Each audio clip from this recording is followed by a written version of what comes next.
So today we have to start with the last type of connective tissue, that is fluid connective tissue. So why this connective tissue is known as fluid connective tissue? Because it is in the liquid state and it flows from one part of the body to the other part of the body.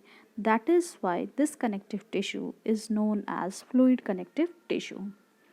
This connective tissue is also known as vascular tissue, as this tissue, that is the blood and lymph, since we are having the closed circulatory system. So in closed circulatory system, the blood and lymph flows through a restricted narrow channel or the network of restricted narrow channel known as the blood vessels or the lymph vessels. So since it is flowing through these vessels, that is why this connective tissue is also known as vascular connective tissue. So now, what are the two types of fluid connective tissue or vascular connective tissue? That is blood and lymph. Now, blood is composed of two basic constituents, that is plasma and the blood cells. So, plasma is the fluid content of the blood, which is composed of 90 to 92% of water, and rest 8% is made up of organic compounds, inorganic salts, vitamins, whatever is water soluble, okay, hormones and enzymes present in it. So whatever is water soluble will be found in the plasma, and this plasma will help in the transportation of the nutrients, digested water soluble nutrients, okay, organic compounds, inorganic salts, enzymes whichever are water soluble, and hormones also whichever are water soluble will be transported with the help of the plasma. So just imagine plasma is the river and these blood cells are the ships and boats found in the river, and these ships and boats will have a different purpose or different types of functions. So in the river of plasma, three types of blood cells are present.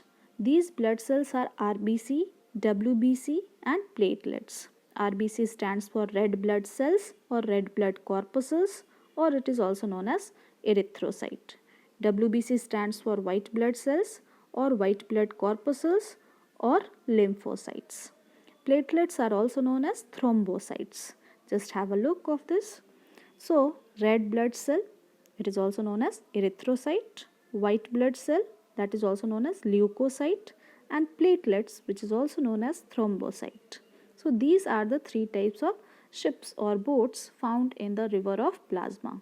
So plasma with these blood cells is known as blood. Okay. Next we have to see the types of the blood cells and their functions. So RBC stands for red blood cell or red blood corpuscles or erythrocyte, and it helps in the transportation of oxygen and carbon dioxide. Then WBC is also known as white blood cell or white blood corpuscles or leukocytes, and the purpose of these WBC is to fight against infections. So that is why it is also known as the ATS system of our body, anti-terrorist squad. So if any foreign particle or foreign organism or the foreign substance enters inside our body, these different types of WBC will make them neutralized by either by phagocytosis or by production of antibodies.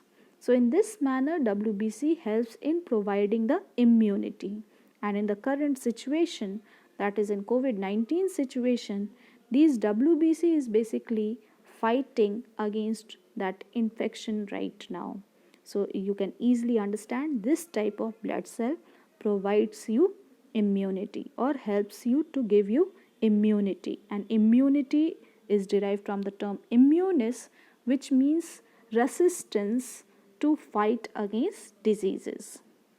Okay, the third type of cell is the platelets, also known as thrombocytes, which helps in the clotting of blood.